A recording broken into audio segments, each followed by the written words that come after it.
Buenas tardes a todos, bienvenidos a este evento del Live Member Affinity Group del IEEE de Argentina, que estamos realizando con una periodicidad mensual.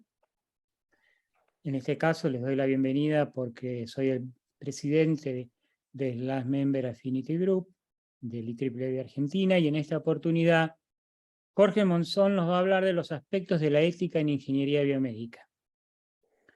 Les cuento que en la actualidad los ingenieros, cualquiera fuera su especialización, se involucran en un campo mayor de actividades, siendo la ingeniería biomédica un claro ejemplo de integración multidisciplinaria. El rápido crecimiento de la ingeniería y de las tecnologías médicas implica que el proceso en la toma de decisiones está actualmente marcado por consideraciones éticas aplicables a todas las áreas del desempeño profesional en ingeniería biomédica. Los bioingenieros, ya sea que trabajen en el ámbito clínico o no, deben comprometerse a hacerlo bajo estrictos principios de ética biomédica. Por ello, resulta imperativo el estudio y discusión de estos principios en todos los niveles y lugares de trabajo, prestando atención a los temas relacionados con las implicancias sociales de la tecnología e ingeniería biomédicas y a los dilemas éticos al enfrentar problemas reales. Esta charla pretende brindar una percepción de la ética y de la obligación moral de las responsabilidades profesionales.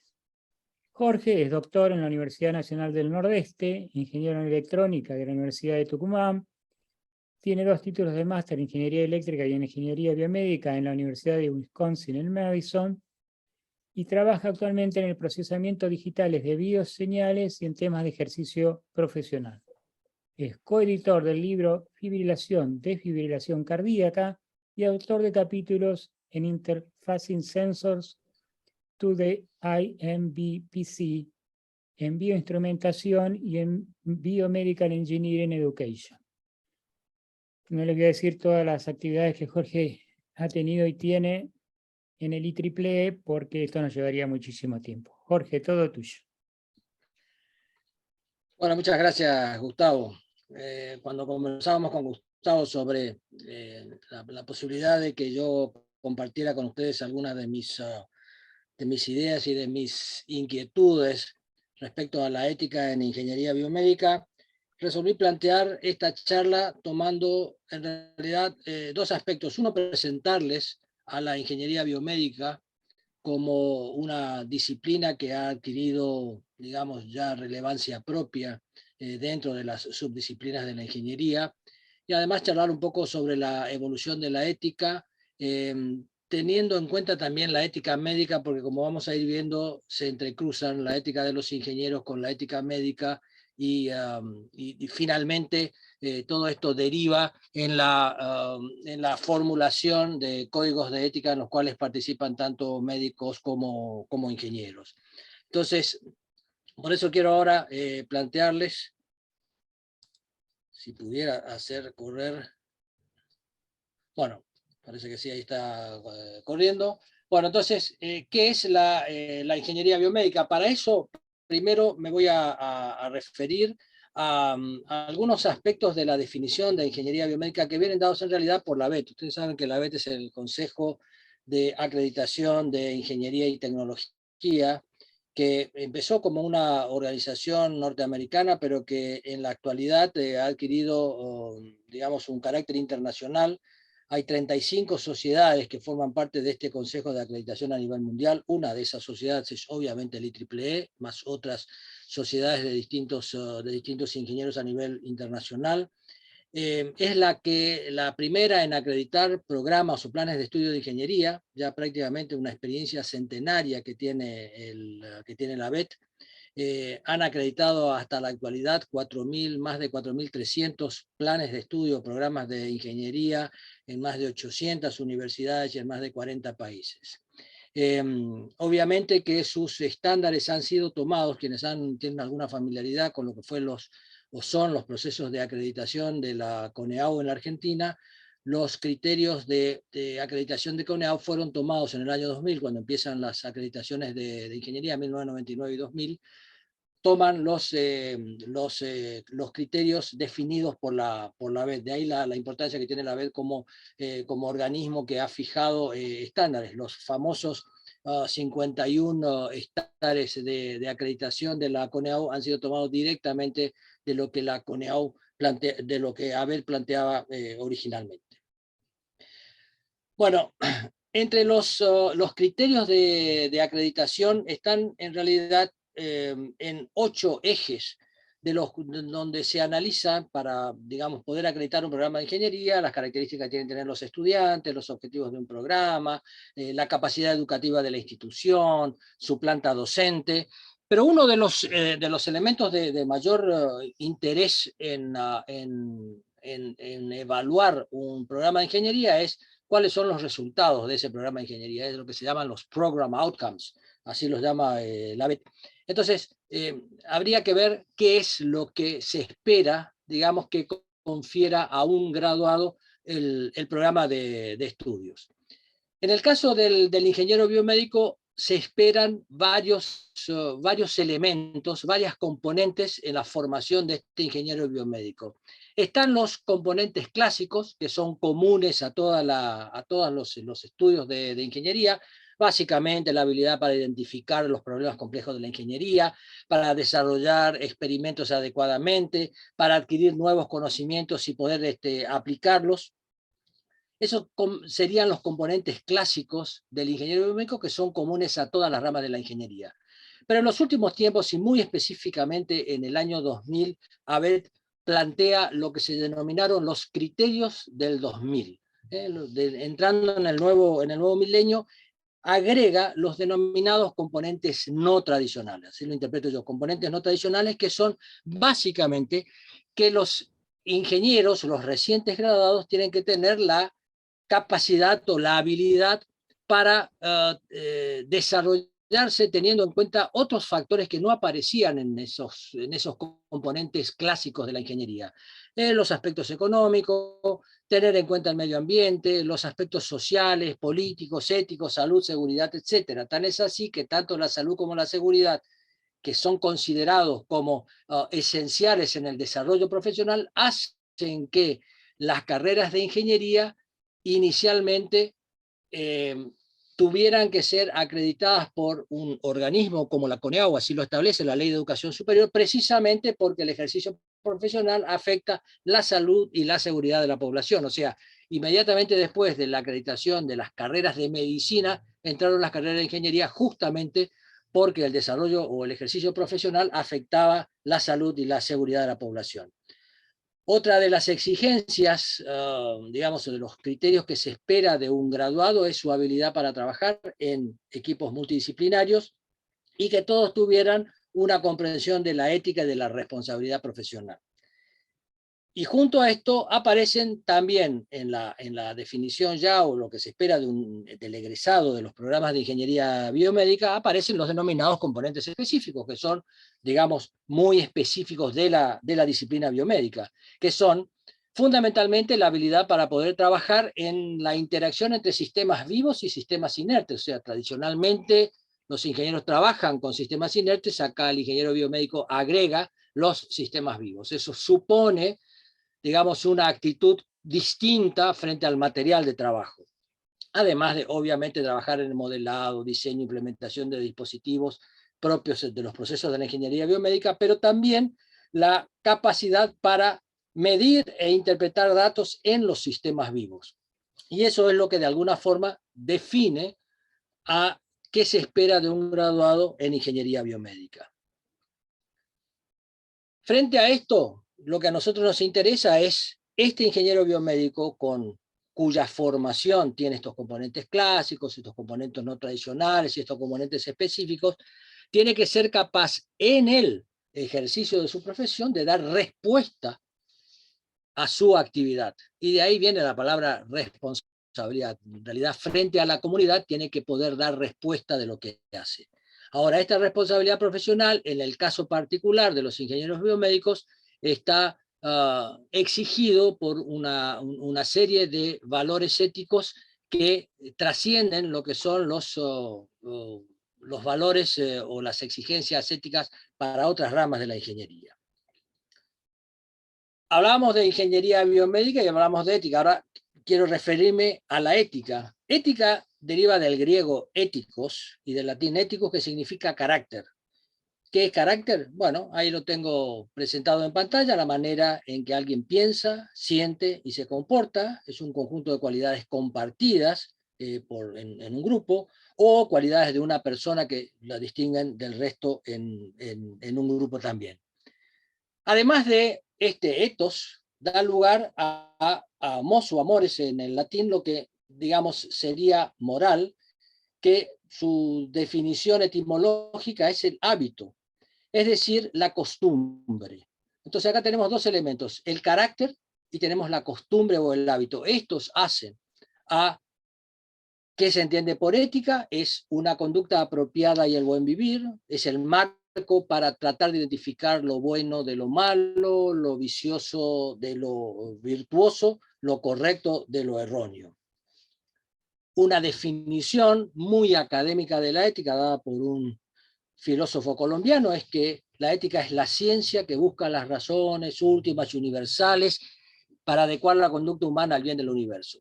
Ahora, esta definición, que es muy académica, muy literaria, en realidad vamos a rescatar acá tres conceptos en esto, que son el ser humano, la conducta y el universo. El ser humano, porque la ética es propia de la estirpe humana, es decir, no hay en los animales ética, los animales actúan absolutamente por instinto. Sin embargo, en el ser humano hay una conducta que tiene que responder por las consecuencias de esa conducta, y esas consecuencias o esa respuesta de la conducta del ser humano va a ser validada en tiempo y en el espacio. Es decir, le estamos dando un carácter universal a la actitud, a la conducta en la comunidad de una persona. Ahora, la ética desde el punto de vista de la disciplina es más inductiva que deductiva. ¿Qué queremos decir con esto? Que va a generalizar a partir de una serie de valores individuales que han sido aceptados conscientemente por una comunidad.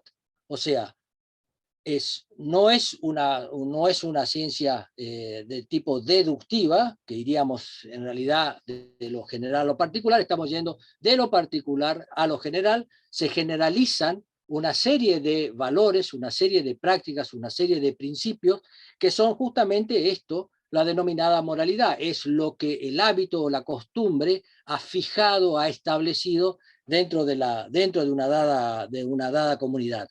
De alguna forma esto nos permitiría decir, bueno, que la parte práctica de la ética es la moral, es el hábito, son las costumbres aceptadas por la comunidad, mientras que la ética quedaría simplemente como un conocimiento teórico que fija esos valores.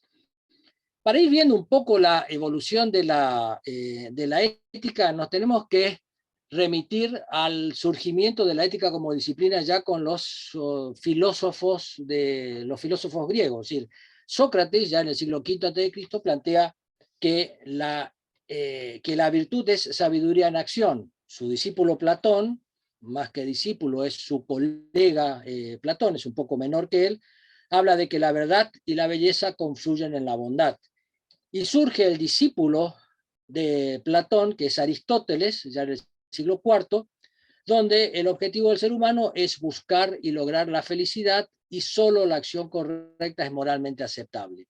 Fíjense que todos estos conceptos, el concepto anterior de virtud y sabiduría, de verdad y belleza, de la felicidad, se van a ir dando a lo largo de estos 2500 años, digamos, desde que surge la ética como disciplina.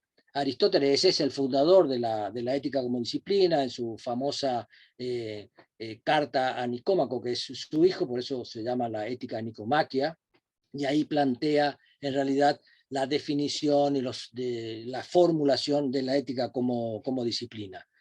Pero no solamente en la Grecia, también en China aparece Confucio en el siglo VI a.C., y habla de que la virtud de la humanidad está basada en la benevolencia, lealtad, respeto, reciprocidad. Fíjense que todos estos conceptos se van a ir repitiendo a lo largo de la historia, y los vamos a ver nosotros aún en el pleno siglo XXI, que estos conceptos que tienen más de 2000 años siguen siendo válidos.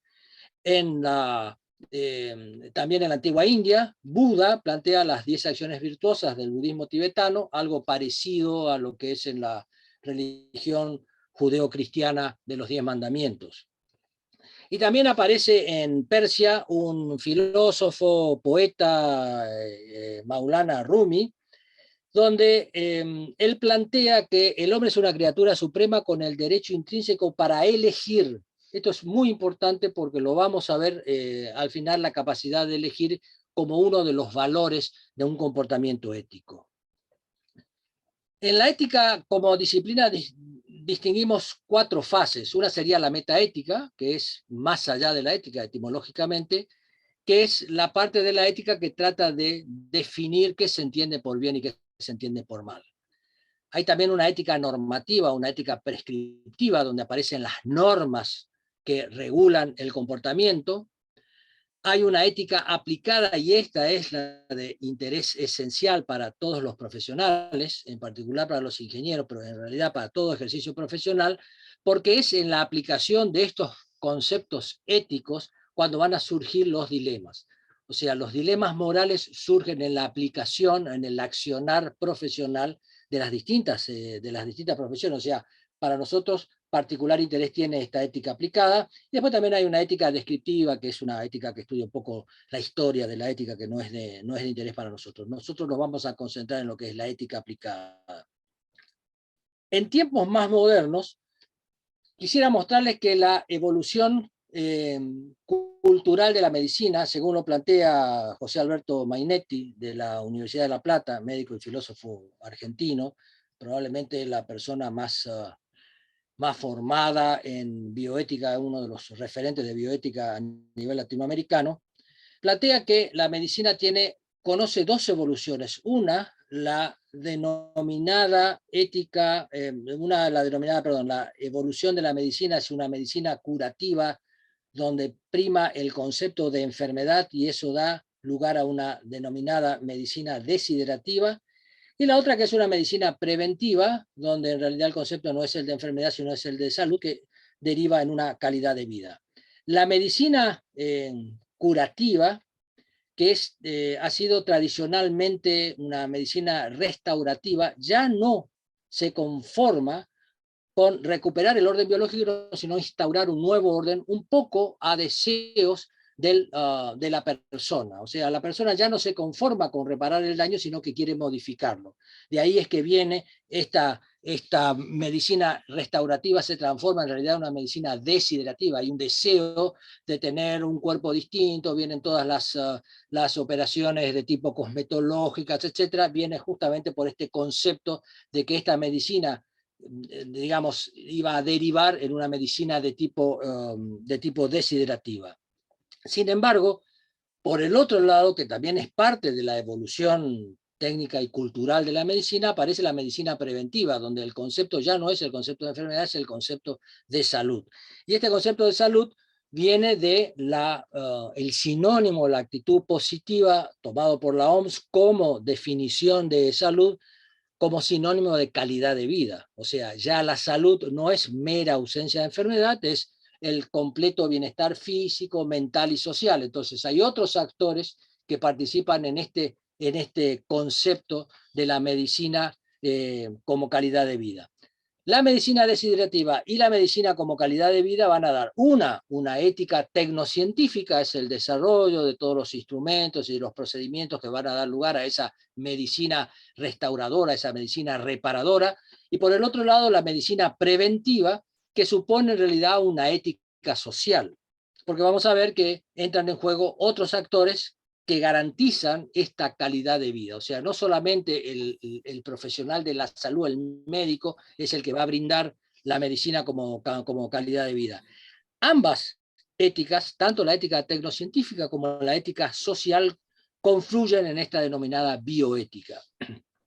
O sea, la ética en realidad se transforma en una bioética, y que es, si bien etimológicamente es ética de la vida, no es solamente, digamos, el concepto el concepto biológico de vida, es un concepto más, digamos, de la condición humana, es un concepto de existencia humana en una comunidad.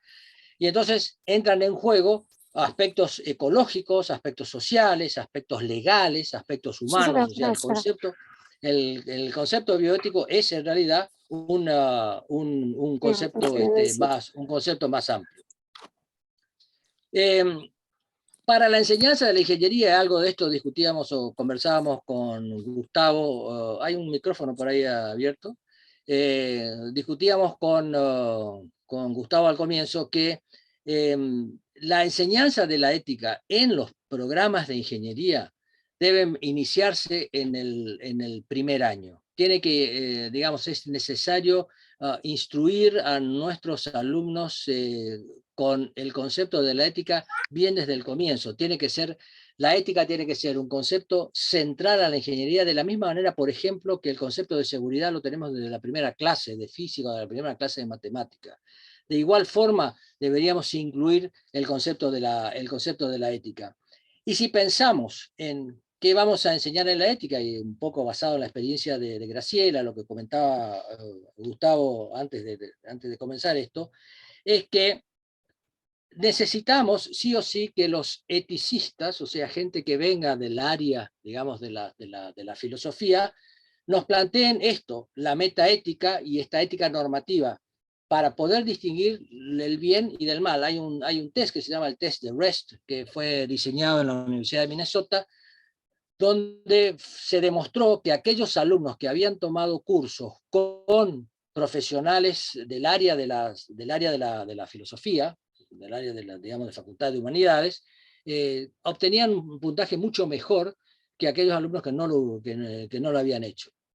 De ahí la importancia sobre todo para aclarar los conceptos del bien y del mal, de lo virtuoso y de lo vicioso.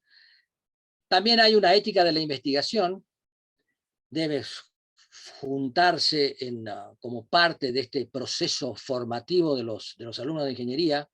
La ética profesional, y aquí es importante, hay que traer gente con experiencia, es lo que, digamos, lo que comentábamos con Gustavo. Llega un momento en que es necesario incorporar a aquellas personas que se han encontrado con dilemas éticos en el ejercicio de la profesión. En el caso de los ingenieros biomédicos necesitamos gente de ingeniería que se ha encontrado con esos problemas y gente de la medicina que se ha encontrado con dilemas éticos en el ejercicio. Y después hay que tener en cuenta una ética social, o sea, la ética de la investigación, bueno, fundamentalmente cómo se experimenta con sujetos humanos y con animales, algo muy común en el área de la ingeniería biomédica, qué es, cómo tienen que plantearse los comités de ética, cuáles son las políticas que deben definirse en los comités de ética, las investigaciones que se pueden hacer con células madre, los procesos de clonación, tecnologías de la reproducción, las conductas científicas inapropiadas, el procesamiento de los datos, todo esto es parte de esta ética de la investigación.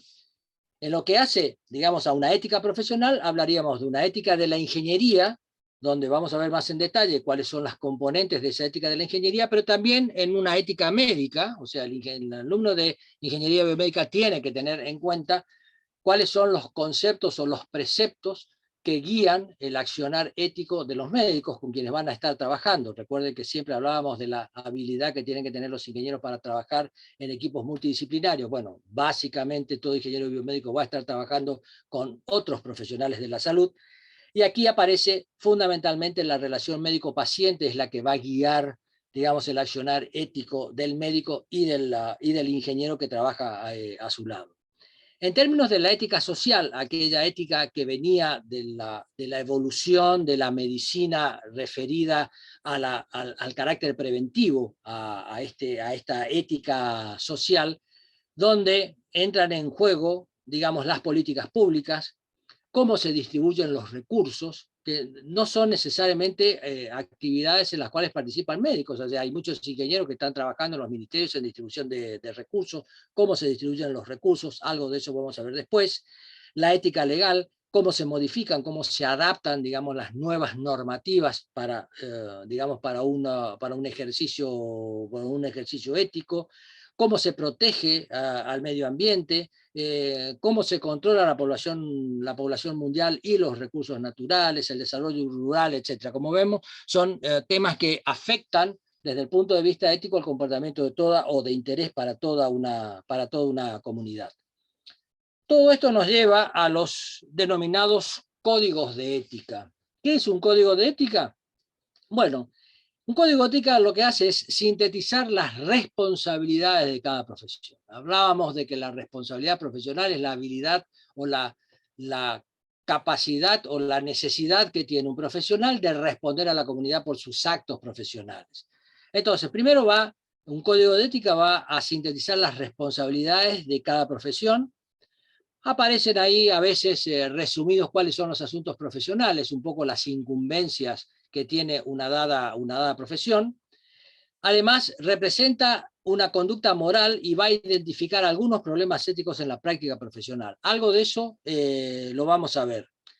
Antecedentes de responsabilidad profesional son muy antiguos. Aparece ya el código de Hammurabi, rey de Babilonia, siglo XVIII antes de Cristo, que aparece con son 200 y tantas reglas o leyes donde habla del ejercicio profesional. En el caso particular de la medicina está dedicado, hay unas 10 o 15 de esas leyes que regulan el ejercicio profesional y la mala praxis profesional médica.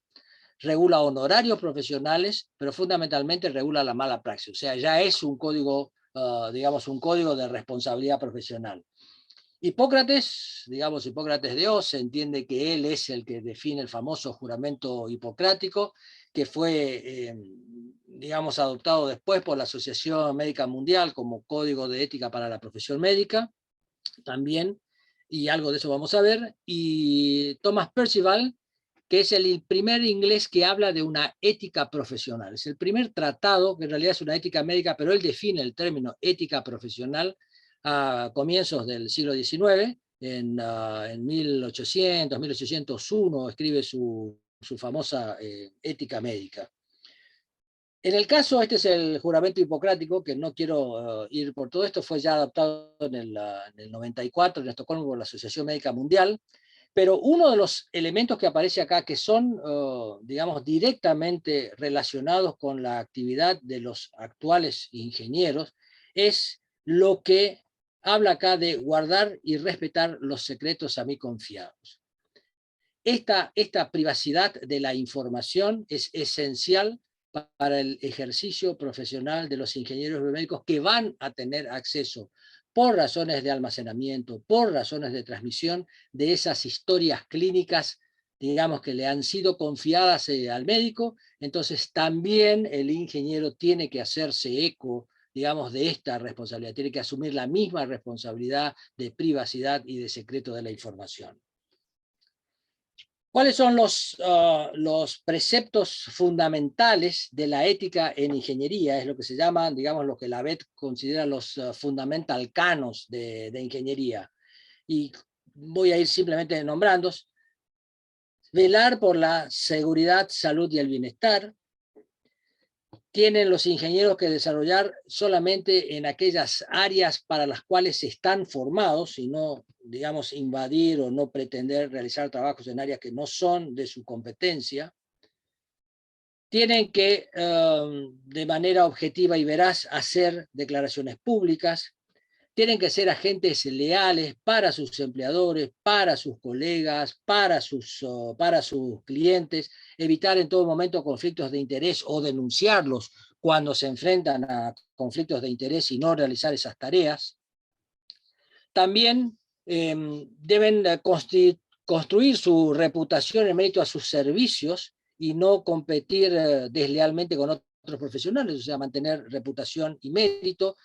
Tienen que actuar de manera de realzar el honor y la integridad y la dignidad de la profesión.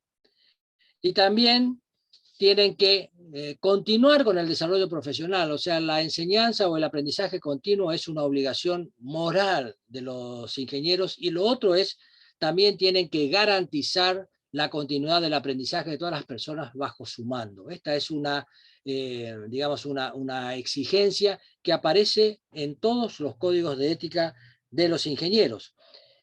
¿Qué es lo que se espera en un código de ética? Primero, que tiene que ser compatible con la moralidad común. ¿Qué es la moralidad común? Es la moralidad de la comunidad. Es lo que la comunidad ha aceptado conscientemente, lo ha asumido, más que por convención, por convicción, es lo que hablamos de esa moralidad común. Un código tiene que haber sido el resultado de discusiones, de negociaciones, de compromisos, de debates. Tiene que ser fundamentalmente un código que sea aplicable, que no sea una mera declaración para poner un cuadrito, sino que realmente condicione el ejercicio profesional dentro de un entorno moral de actuación. Y otra de las cosas es que tiene que ser internacionalmente válido, o sea, que tiene que eso que hablamos al comienzo del concepto de universalidad de la ética, bueno, tiene que ser internacionalmente válido, tiene que trascender fronteras. Y obviamente la evolución de la tecnología, que es lo que caracteriza el desempeño, digamos, de los profesionales de la ingeniería, tiene que estar sujeto a revisión, o sea, ir revisando según vaya evolucionando la tecnología. Este es el código de ética del IEEE, que está basado y prácticamente toma algunos directamente de los preceptos que toman estos cánones fundamentales que discutía o que definía la ABET.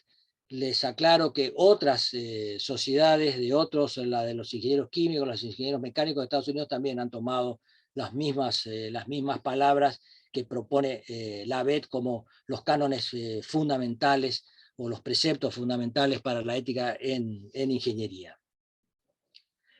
Frente a esto, la EMBS, la Engineering, Medicine and Biology Society del IEEE, en el año 2009 formuló su código de ética para los ingenieros biomédicos. Yo de alguna forma tuve alguna relación directa con por lo menos el proceso de generación de este código de ética. Yo estaba en ese momento como vicepresidente y había un subcomité de ética que estaba a cargo, digamos, dentro de la órbita de mi vicepresidencia, pero estaba a cargo de Ahmed Morsi, de la Universidad de Cairo, que fue el que reunió a un grupo de colegas a nivel internacional y planteó, redactó este código de ética, que tiene la virtud de haberlo agrupado según algunos temas algunos temas de interés. Y frente a lo que hablábamos de la necesidad o de la calidad del ingeniero biomédico de estar trabajando en sistemas inertes y sistemas vivos en esa interacción donde, digamos, donde cuando el elemento vivo es el hombre y entra en juego la dignidad del hombre, entonces aparece el paciente y el sujeto humano que exige el respeto a su dignidad. Primer punto en este concepto, digamos, de la ética del ingeniero biomédico. Y el segundo punto, que es lo que hablábamos, lo que decía el juramento hipocrático, algo de eso mencionó Graciela en la charla previa que tuvimos, que es de importancia, que es la salvaguarda de la información, la confidencialidad y la seguridad que exige el secreto de aquella información que es, digamos, que es fundamental, una información surgida de una relación muy personal entre médico y paciente, pero que somos nosotros, los ingenieros biomédicos, los encargados, como dije, de almacenarla, de procesarla o de transmitir esa información. También, digamos, hay algunos preceptos establecidos relacionados con el entorno, promover obviamente la cultura de costo-efectividad, trabajar en un entorno saludable, habla algo del medio ambiente. En términos de investigación, todo lo que hablábamos de la ética de la investigación están incorporadas dentro de este código de ética para los ingenieros biomédicos. Fundamentalmente observar los derechos de sujetos humanos en la investigación.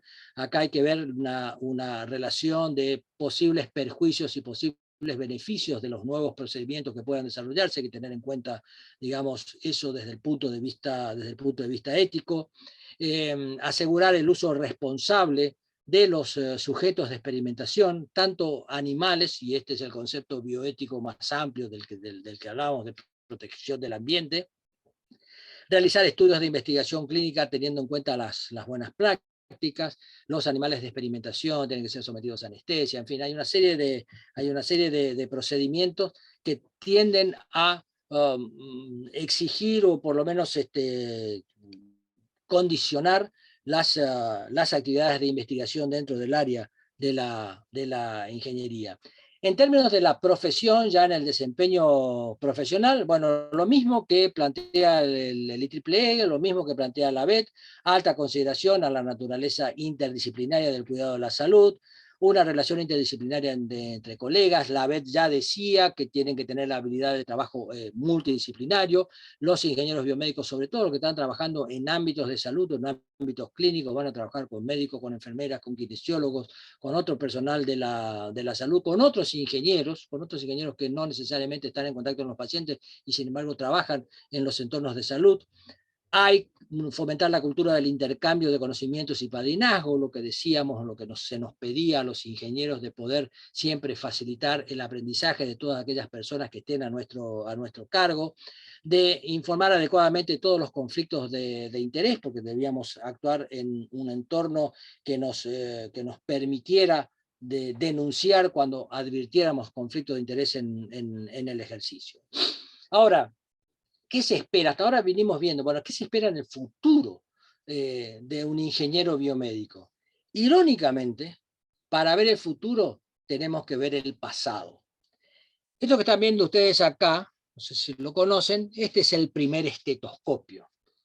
El primer estetoscopio que fue diseñado en 1816 por René Laennec, médico francés, que era lo suficientemente tímido como para no auscultar, o sea, no percibir los sonidos o los latidos del corazón de un paciente apoyando su oreja sobre el pecho del paciente cuando se trataba de una mujer. Consideraba que era una falta de ética en el ejercicio de la profesión apoyar su oído sobre los pechos de una mujer para poder escuchar sus latidos cardíacos. Y entonces de ahí viene el diseño del estetoscopio, que no es una anécdota porque él mismo, digamos, habla cuando presenta el diseño del estetoscopio que permite escuchar los sonidos cardíacos sin tener que acceder directamente apoyando el oído sobre el pecho. Tan es así que el estetoscopio viene de visión del pecho, o sea que todo esto, digamos, coincide. Pero bueno, ¿cuál ha sido la cronología de los desarrollos? Perdón, Jorge. Sí. No sé si llegan a verlo, este estetoscopio. Este es el estetoscopio de oreja. Era también una de las cosas antiguas que se utilizaba sobre todo para escuchar los latidos de las mujeres embarazadas, los latidos de los bebés en las mujeres embarazadas. Vos lo debés de conocer seguramente. Sí. Es una reliquia de mi viejo. No me digas. Sí, sí. Bueno, muy bien. Gracias por la contribución, interesantísimo. Sí. Bueno, muy bien, entonces continuamos ahora con digamos, la cronología de lo que ha sido la evolución de la tecnología médica. La participación en todos estos procedimientos ha tenido un ingeniero al lado. Desde los respiradores mecánicos de la década del 50, que son los primeros que plantean, digamos, fuera del estetoscopio, que para mí en realidad es el primer, tiene la importancia histórica de que es el primer instrumento que se interpone entre el médico y el paciente. O sea, es un claro ejemplo de instrumento biomédico, de instrumento de uso médico, pero que a la vez de brindar la posibilidad de escuchar adecuadamente los sonidos cardíacos, elimina esta relación directa del médico-paciente y coloca un dispositivo tecnológico en esa relación que sigue hasta nuestros días con, digamos, dispositivos de mayor complejidad, obviamente, pero que en realidad lo que están haciendo es, digamos, aumentar esa distancia de médico-paciente. Los respiradores mecánicos, los primeros respiradores mecánicos, provocaban en su uso inconsciencia. Entonces venía, bueno, pero acá hay un primer dilema ético. Era vida versus inconsciencia, sobre todo porque no se podía determinar claramente cuánto iba a durar esta inconsciencia. En algunos casos se recuperaba y en otros casos no. Entonces el primer conflicto, el primer dilema que aparece ya en la década del 50 es la utilización de estos respiradores mecánicos. En el año 53, con el descubrimiento o la formulación, digamos, del ADN, aparece la posibilidad de la modificación de las características humanas para, digamos, alivio de algunas enfermedades. O sea, están una actitud lo suficientemente optimista como para pensar que se podían hacer grandes modificaciones que recién muchos años después con el genoma humano recién se pudo estudiar más claramente. La aparición de los anticonceptivos y la eutanasia que estuvieron tan de moda en la década del 50, en 1955 aparecen los primeros anticonceptivos, tanto los químicos como los mecánicos son en realidad diseños de ingeniería. En el año 60 el surgimiento de los riñones artificiales, y esto hace que los 8 riñones artificiales, los primeros riñones artificiales que aparecen en la ciudad de Seattle, en el estado de Washington, en Estados Unidos, hace que en el Hospital General de la ciudad de Seattle se generara o se planteara, se formara un comité de ética. Y es el primer comité de ética en una institución de salud, que era el comité que iba a definir quiénes de los pacientes iban a tener prioridad de uso de estos riñones artificiales. Era, digamos, un bien escaso, pero que la distribución suponía un planteo ético.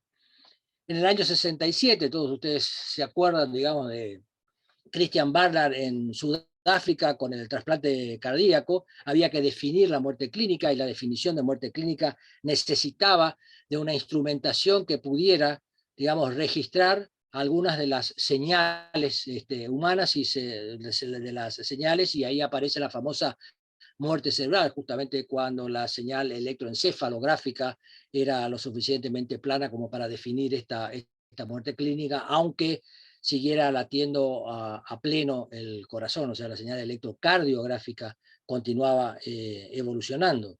También eso supuso, digamos, un planteo ético, además de otro planteo ético que surge pero esto no es tan de los ingenieros, de quiénes iban a ser los donantes y quiénes iban a ser los receptores de esas donaciones. Sobre todo estamos hablando de la Sudáfrica del apartheid en 1967, donde el tercer donante es un donante negro, un paciente blanco, que generó todo un conflicto. En 1980 la fertilización in vivo, el famoso bebé de probeta, en realidad todos los procedimientos, el cuidado de la humedad, las temperaturas, etcétera, para los embriones son desarrollos de la ingeniería. En la década del 90 el proyecto del genoma humano necesariamente es un claro ejemplo, digamos, de una exquisita teoría de la información, un procesamiento, digamos, realmente muy complejo de la información disponible. En el año ya entrando al nuevo milenio, la clonación y la investigación con células madre, en toda esta evolución, digamos, tecnológica, claramente, y lo que hablamos de esta evolución tecnocientífica de la medicina, han estado los ingenieros. Entonces, ¿cuáles han sido los temas importantes y notables del pasado? Primero, la distribución de recursos. Esto se va a repetir en el futuro. Todo nuevo recurso que se invente, que se diseñe, que se instale, va a ser escaso frente a las necesidades. O sea, la distribución de esos escasos recursos va a suponer un dilema ético, de la misma forma que fueron los riñones artificiales en 1960 o los respiradores en 1950. O sea, cualquier nuevo descubrimiento, cualquier nuevo desarrollo, cualquier nuevo diseño va a tener estos problemas. Va a haber efectos colaterales de los dispositivos, los hubo en el pasado, va a haber en el futuro. O sea, son nuevas tecnologías no adecuadas, no digo no adecuadamente, pero por lo menos no masivamente comprobados. O sea, van a aparecer efectos colaterales, algunos efectos que son totalmente desconocidos, como fueron los ventiladores mecánicos que provocaban esta inconsciencia, que lejos estaba uno de suponer que este proceso, que era simplemente el de insuflado de los pulmones, pudiera degenerar en una inconsciencia provocada justamente por esta ventilación mecánica. Y van a aparecer procedimientos inadecuados, o sea, puede que no haya suficiente experimentación, o puede, digamos, que surjan problemas en esos procedimientos que hayan sido desconocidos al momento de empezar a aplicarlos. Esto que han sido problemas claros en toda la aplicación de las nuevas tecnologías a lo largo de la evolución de la medicina con participación de los ingenieros, van a aparecer en el futuro. Y van a estar los ingenieros también al lado, van a ser los que formen parte de estos equipos multidisciplinarios del diseño de nuevos instrumentos. ¿Qué vemos hacia el futuro? Bueno, algunos de los problemas que van a generar dilemas éticos en el futuro. ¿Cuál es el límite para implante, por ejemplo, de los órganos artificiales? ¿Cuál es el límite entre humanidad y artificialidad? ¿Cuál es ese porcentaje? ¿Cuánto se acepta? Y no quiero ir digamos, a Hollywood y hablar del hombre biónico, hablar de Robocop, pero nos planteemos, ¿cuál es el límite? Digamos, ¿cuán lejos puede estar una persona o cuán cerca puede llegar a una prótesis de tipo mecánica o prótesis tecnológica sin perder humanidad? En esta época donde ya hablamos de exoesqueletos, hablamos de una serie de dispositivos, bueno, ¿cuál es el límite? A futuro vamos a tener más, hay mucho más desarrollo. Hoy los órganos o miembros artificiales, digamos, son de una complejidad y de un diseño realmente exquisito, y hay que verlo si la utilización de esos realmente conlleva a una pérdida de humanidad del paciente. La medicina restauradora, la medicina que hablábamos, esa medicina desiderativa, ¿hasta dónde vamos a seguir? Vamos a seguir definiendo sexo de los hijos, vamos a seguir definiendo color de ojos, vamos a alterar el ADN, vamos a entrar a modificar la información que nos provee el genoma. ¿Dónde va a estar el límite? Los nuevos desarrollos en biomateriales, ¿hasta cuándo vamos a poder utilizar? De nuevo, un poco en línea con la primera inconveniente.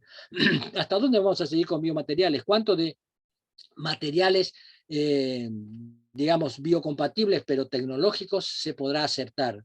Las interfaces cerebro-máquina, las neuroprótesis de cuerpo entero, la ingeniería genética, experimentos con células madre que continúan aún hoy, la donación de órganos, los trasplantes, la ingeniería tisular, todo esto, digamos, va a generar realmente problemas hacia el futuro, problemas éticos a resolver, y cada vez más se van a ir surgiendo otras situaciones en las cuales nos veremos obligados a realmente poder definir con lo que hayamos aprendido de un comportamiento ético. En la medida en que podamos seguir los principios aceptados de la ética biomédica, podemos estar seguros de que vamos a estar en el buen camino. Los principios aceptados de la ética biomédica son la autonomía, definida en realidad como la capacidad para elegir. Recuerden lo que decíamos en el siglo XIII, lo que decía Rumi. Y él decía que fundamentalmente el hombre es una criatura que tiene que tener el derecho a elegir, eso es autonomía, capacidad de elegir. Beneficencia, o sea, del bon facere, de hacer el bien, y el non mal facere, no hacer el mal, de la no maleficencia. Desde el punto de vista ético, es más importante la no maleficencia que la beneficencia, porque, digamos, la falta de ética se va a dar directamente con la maleficencia o la no maleficencia. Y finalmente la justicia que es igualdad de derechos. Cuando hablamos de distribución de recursos, cuando hablamos, digamos, de los valores que nos tienen que guiar en el ejercicio de nuestra profesión para acceder o para poder acceder a todos, es porque estamos hablando de justicia, o sea, igualdad de derecho para todos. De esa forma, los ingenieros van a poder estar acompañando al viejo aforismo de la medicina de curar a veces, aliviar a menudo y siempre en la consolación. O sea, siempre van a estar los ingenieros ahora, cada vez más los ingenieros biomédicos, cada vez más dentro, digamos, del ejercicio de la profesión médica o de las, digamos, como un profesional más de la salud. Decía Cicerón que lo que es moralmente incorrecto no puede ser nunca ventajoso. O sea que, digamos, es pernicioso pensar que un curso erróneo de acción puede significar alguna ventaja. y lo que tenemos que hacer es recordar, como ya decían los filósofos griegos, que la felicidad reside en las acciones virtuosas. Muchísimas gracias.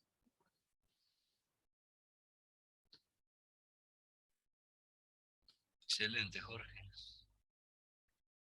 Muy bueno, ¿eh? Muchas gracias, Jorge. Muy Una bueno. pregunta, en los comités de ética que muchos hospitales tienen, no sé si todos lo tienen, ¿están participando ingenieros biomédicos? No. Buena pregunta. No. No están participando a pesar de, digamos, del interés que tienen. O sea, aún hoy, digamos, están participando en algunos países, en la Argentina no. Los ingenieros, o sea, eso nosotros que somos ingenieros sabemos, los ingenieros seguimos siendo intrusos en el sistema de salud, a pesar, digamos, muy tenuemente se va aceptando, digamos, la participación de los ingenieros en los sistemas de salud. Pero de hecho aún no en los comités de ética, pero sí hay cada vez más importancia, o sea, el ingeniero dejó de ser el che pibe, digamos, de la computadora, del cable, del electrocardiógrafo, o sea, un prestigio profesional que se va ganando día a día, pero que esto lleva años hacerlo, hay toda una cultura, pero en la medida en que todavía no aparezcan en las escuelas de medicina, digamos, la participación directa de los ingenieros, hay toda una cultura médica que no acepta fácilmente la presencia del ingeniero en ambiente de salud, por lo menos al mismo nivel jerárquico que los médicos, ¿no? Sí, nos ven como un mal necesario, seguramente. Exactamente.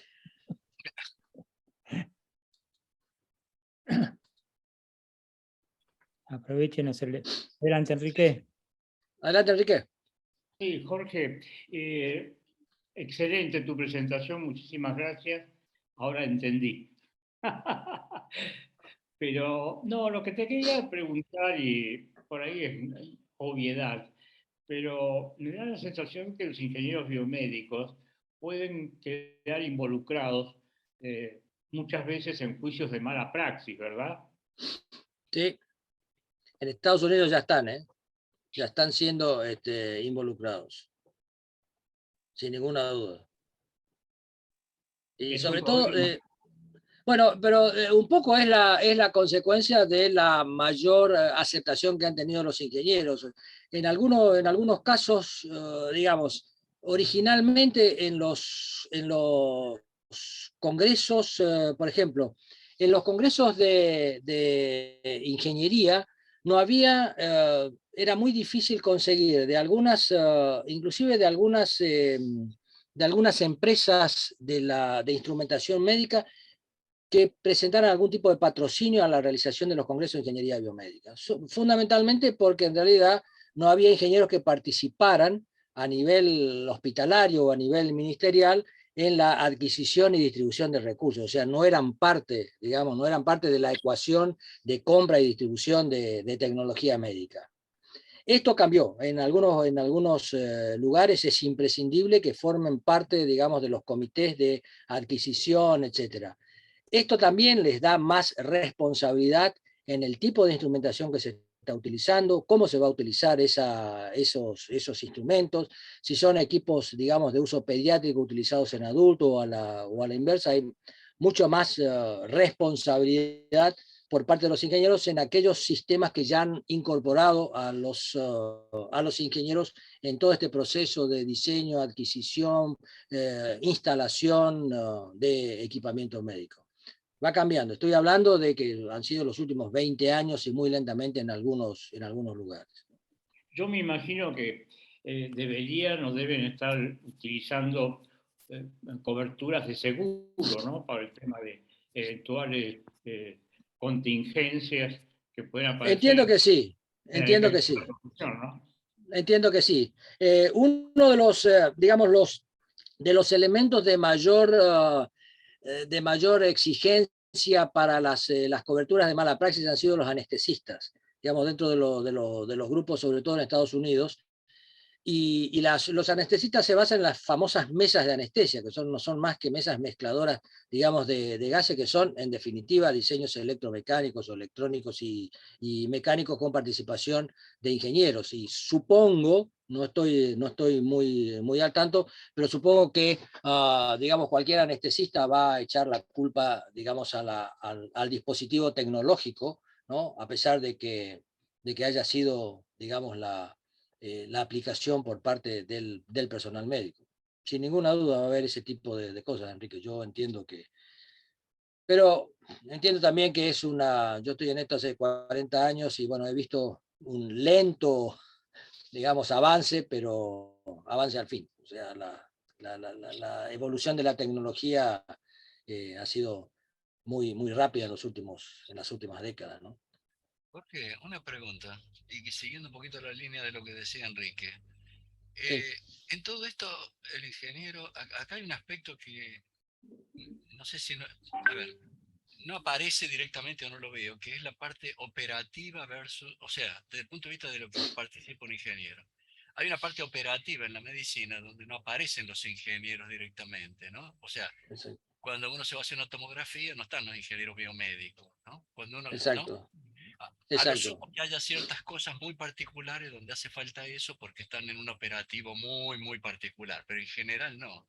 Entonces, ese ejemplo que ponías recién de echarle la culpa al dispositivo viene desde la fase de diseño, pruebas, etcétera, en campo, ¿no? Que es el que muestra los resultados, pero operativamente parece no haber ahí una participación por un lado, con lo cual determinadas responsabilidades caen por el lado del uso por parte de alguien que tampoco sé si fue entrenado por un bioingeniero. Perdón, por un bioingeniero. ¿Se entiende la pregunta? No sé si... Entiendo. Bueno, hay algunas áreas, y es cierto lo que vos decís, Jorge, pero por ejemplo, en el caso de los dispositivos de física médica, todos los equipos de radiación, en realidad hay una ley nacional que exige que el encendido, y digamos que haya un físico que haya hecho el curso digamos, de radiofísica sanitaria para la operación de las cámaras gamma, etc. Todo lo que sea todo lo que sea física nuclear en Argentina está regulado y tiene que haber profesionales que están no solamente, digamos, en el diseño, sino en la operación, en la operación de los equipos. Eso todavía no se da con los ingenieros biomédicos. Yo supongo que, dada la complejidad, ¿quién es el responsable, digamos, de que haya una mayor radiación de rayos X en un tomógrafo o en un equipo común de rayos X? ¿Es el team de mantenimiento de ese equipo? ¿Es el médico radiólogo? Un poco las responsabilidades van a venir por ese lado. O sea, lo que antes se aparecía como una responsabilidad puramente médica, hoy es un concepto mucho más amplio. Y tenemos que estar pendientes de eso, digamos, para asumir las responsabilidades que nos corresponden, ¿no? Sí, ok. Sí, porque tomar responsabilidades sin estar participando de la... Obvio. Suena un poco, a ver, Sí, pues, no. está claro que la seguridad de los aparatos se entiende, porque esto fue diseñado, se venden, pero no es lo mismo que estar operándolo, vigilándolo, así, un poco lo que Exacto. hace con el nuclear, ¿no? No, Pero, coincido con vos. bueno, excelente. Bien.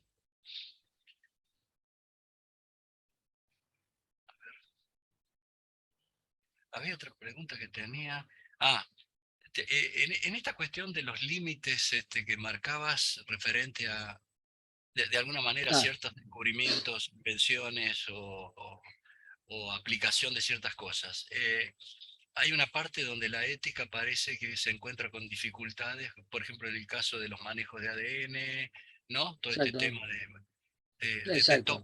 de tocar lo que conocemos como el ser humano, en definitiva, ¿no? Entonces, eso es Exacto. un terreno donde No, las definiciones de ética al momento, sí, son muy lindas, pero a ver, ¿cómo se traduce eso en la realidad, no? No vamos a exacto. pretender en esta reunión solucionarlo a eso, pero digo, ¿cómo se está viendo eso? Porque ahí hay un conflicto difícil. Muy Porque, difícil. porque el Muy ingeniero difícil. diseña, claro, pues el ingeniero diseña cómo tocar. Digo el ingeniero junto con los médicos, junto con los que saben todas estas cuestiones. Vamos a tocar la cadena de ADN, bla, bla, cosa que ya se sabe, no es todo esto. participaron los ingenieros y esto. Entonces, y bueno, pero esto es como tener un cuchillo, sirve para pelar papa, pero también para matar a alguien, ¿no? Exacto, Entonces, exacto. ¿cómo se está viendo esa parte así porque eso es al futuro, pero es un presente también, ¿no? Es futuro y es presente. Bueno, en realidad en todos lados se está viendo ese problema. El trabajo con las células madre es el primer lado donde surgen, esa es la primera manipulación que viene con información de tipo genética de alguna forma. Los comités de ética están trabajando en eso, pero como vos decís, Jorge, esto es digamos, es un capítulo abierto, no tiene todavía, digamos, respuesta. En todos lados se está tratando de encontrar, hay algún tipo de legislación, pero las legislaciones a veces no son de aplicación y algunas no son legislaciones éticas, sino simplemente de un manejo puramente legal y no ético. O sea que, de nuevo, de ahí la idea de que quienes participan de esto hayan recibido alguna formación de por lo menos los principios éticos sobre los cuales tienen que manejarse y ejercer sus profesiones, que es un poco la idea digamos, de poder enseñar ética en las escuelas de medicina, enseñar ética en las escuelas de ingeniería, es empezar por Vos sabés, las raíces. Sí, Graciela, te escucho. Jorge, perdón, vos sabés que yo les muestro a los chicos un pedacito de un documental, de una película que se llama Human Nature, capaz que la viste, Sí. que habla justamente de todo el manejo del ADN. Y hay una parte de la película donde muestran justamente las charlas que hubo no sé si una academia de ciencias, ya no me acuerdo el nombre, respecto del tema ético en la manipulación del ADN, porque la película está dedicada un poco a hablar de CRISPR, justamente todas estas técnicas que son las de toquetear los pedacitos de ADN. Y una de las personas que habla dice algo muy interesante. Dice, claro, antes todos estaban en éticamente no es correcto, bla, bla, bla, bla, porque no se podía hacer. El problema es que ahora sí se puede hacer. Y entonces es toda una cuestión. Y lo que comenta una de las personas que estuvo en ese comité de ética donde se discutió, dice que llegaron a la conclusión de que intrínsecamente no es no ético, pero digamos que es una cosa medio como que Sí, seguro. porque el problema de la manipulación de los genes, sobre todo con células germinales, es que los cambios que se han hecho en esas células después se transmiten de padres a hijos. Con lo cual vos no sabés si no estás destapando la botella, el genio de la botella, porque no sabés después a futuro qué va a pasar con eso. Todo un tema, ¿eh? CRISPR tiene toda una cosa. Ese documental es muy bueno hablando de todo eso. Yo justamente se los muestro a los pibes para mostrarles el problema ético en lo que es manipulación genética, como tecnologías emergentes, tecnologías nuevas. Es muy interesante.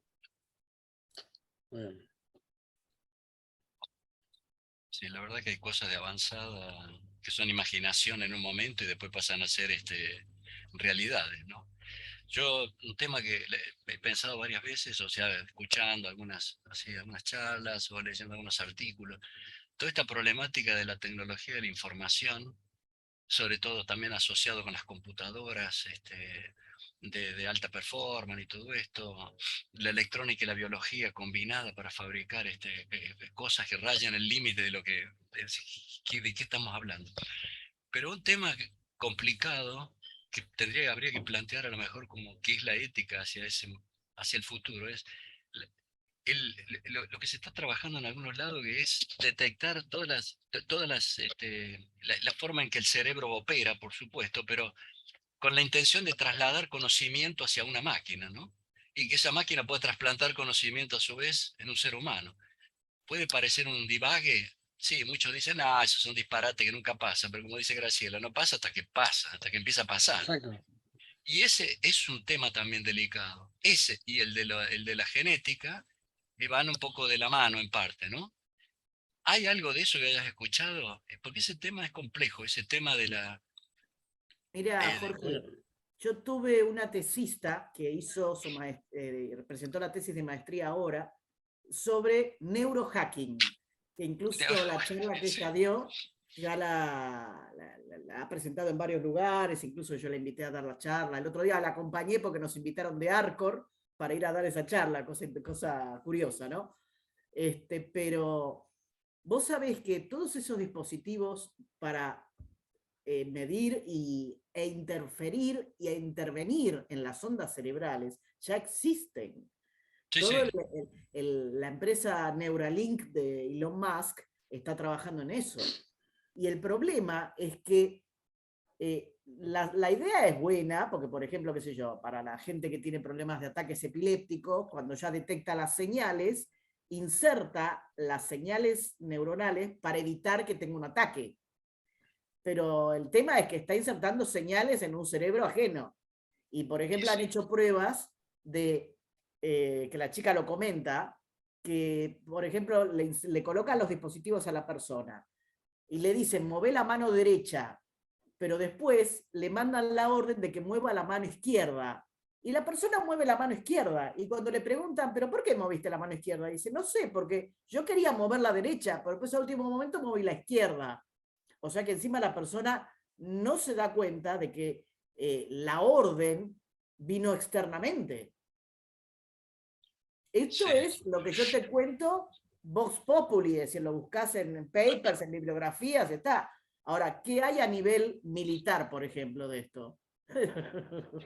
Sí, las Sí, películas de realmente. ciencia ficción van a ser pálidas al lado de lo que pasa en la realidad. Sí, Totalmente. Bueno, Totalmente. sí, en fin, en fin. Bueno, andá, Jorge, preparando sobre ese tema después de una charla, viste, investigar, porque ese es un tema importante y Pero apasionante, realmente, digamos. realmente. Bueno, es un poco la historia de siempre. Creo que, como decía Graciela, mientras no se puede hacer, somos todos muy éticos.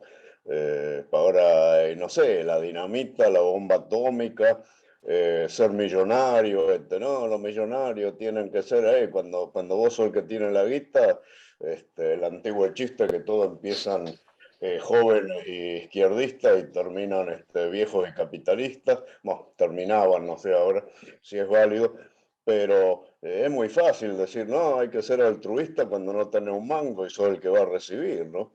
Y bueno, es decir, creo que el problema es más de fondo, más amplio, que es general, es decir, la ética, no sé, creo que tendría que empezar en el jardín de infantes, porque, no sé, por ahí esto es medio banal, pero ciertamente creo que falta ética en muchos aspectos, no solo en la ingeniería y en la cual tratamos de tener nuestras normas y respetarlas, ¿no?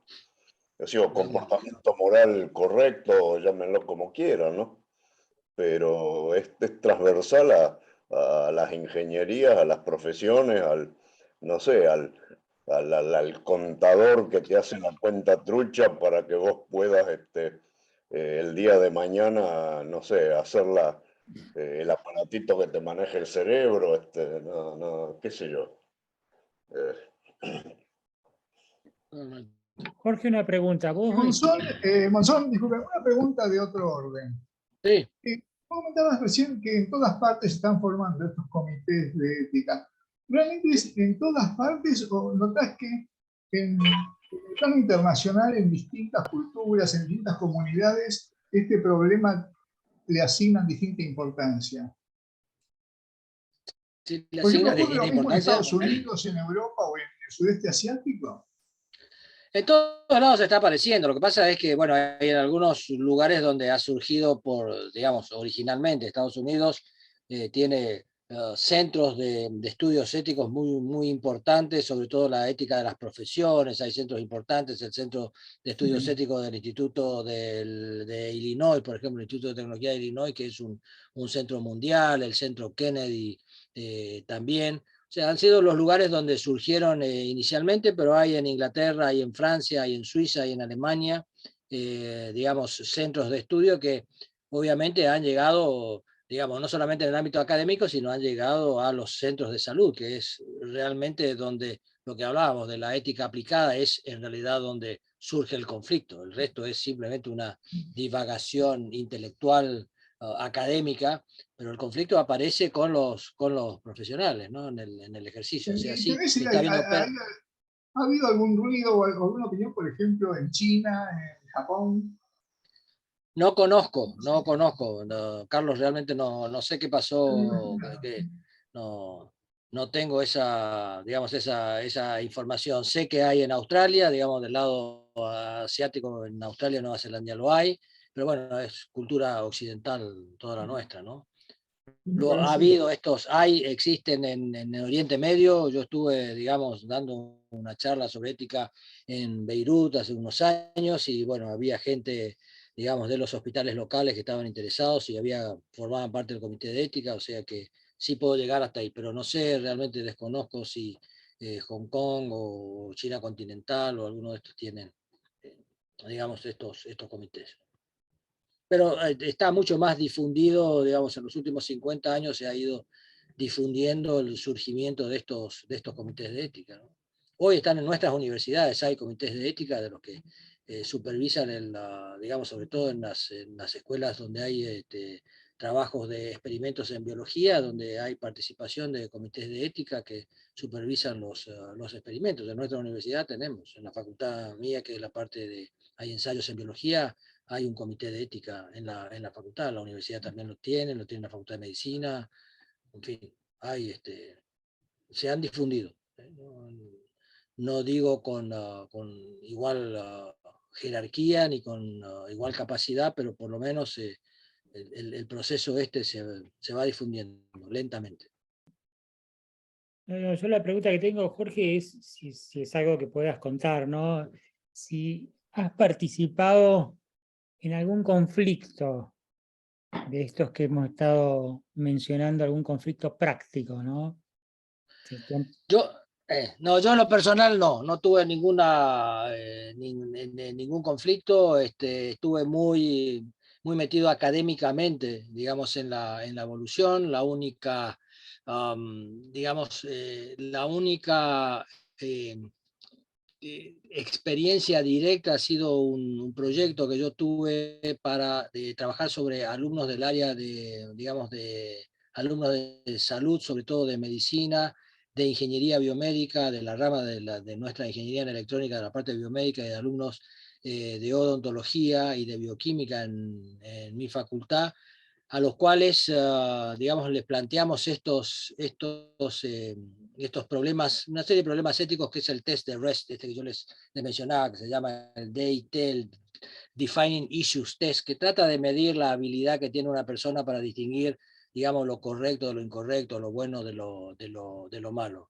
Y nos hemos encontrado con algunas sorpresas de personas que ya estaban, digamos, a nivel, digamos, alumnos del ciclo superior, donde no había ninguna capacidad para distinguir claramente, digamos, un comportamiento ético, es decir, no distinguir lo bueno de lo malo, lo vicioso de lo beneficioso, vicio y virtud, bueno y malo. Había gran confusión cuando se supone, ya que si uno lo ve, el desarrollo normal a esa edad debería dar, digamos, una clara distinción, por lo menos, entre actitudes correctas, moralmente correctas, y actitudes erróneas.